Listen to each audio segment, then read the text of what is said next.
A spring is a flexible metal device that returns to its original shape or position after it's stretched, squeezed, or twisted.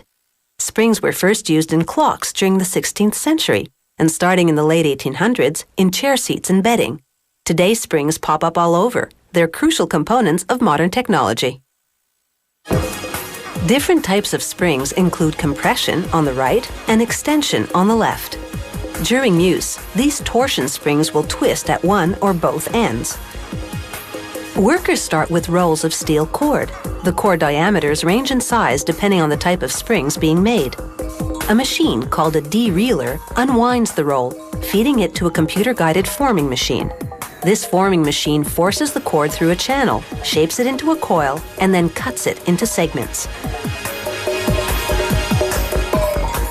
Small wheels and a metal shaft guide the cord into shape.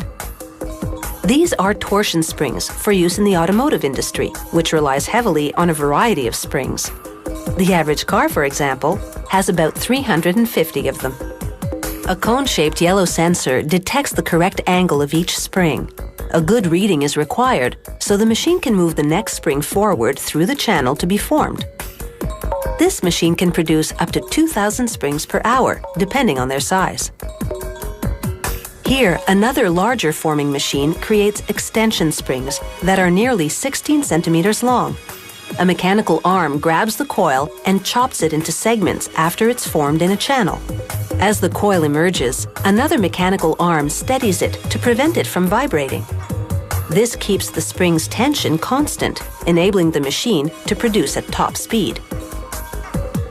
In slow motion, you can see how the machine grabs the coil's first ring and bends it to form a hook. This all takes place as the coil emerges from the channel. A vise then secures the last ring on the end of the coil, while another arm twists it to make the spring's other hook.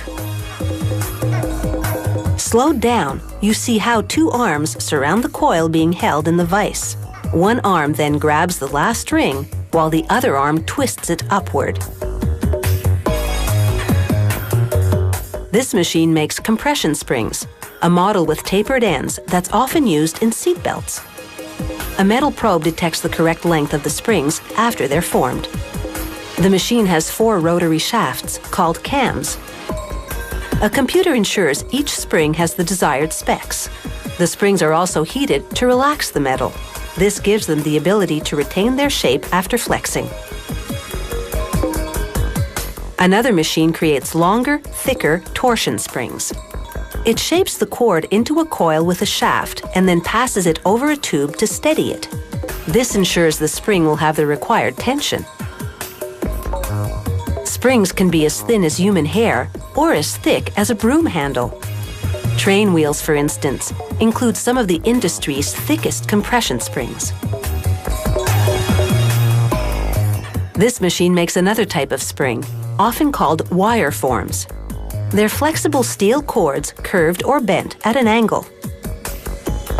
These ones, shaped like a W, are used in ovens. Here, a worker places a spring into a machine that makes its hooks. He uses an adapter to avoid hurting his fingers. He places each one individually because specs for springs can vary by minute amounts. This company makes some springs with hooks made of 2 rings instead of 1. Clients order them this way because the hooks are more durable. Custom orders for springs can range from just a few to many thousand. This is another type of wire form. It'll be used in a firearm. A worker assembles it by hand because it's so intricate. After joining 2 base pieces, he places them into a small die. Using a foot pedal, he controls the die to bend the segments and complete the assembly. To check the compression spring's tension, a worker tests it with a weight gauge. The correct tension varies depending on what the client wants. A 3.8 centimeter long spring, for example, might need to withstand 5 pounds of tension when compressed to 2.5 centimeters. To test an extension spring, workers just add hooks to the weight gauge. Whether they're extension, compression, torsion, or wire form, and whether they're inside pens or satellites, springs prove that some old ideas definitely still work.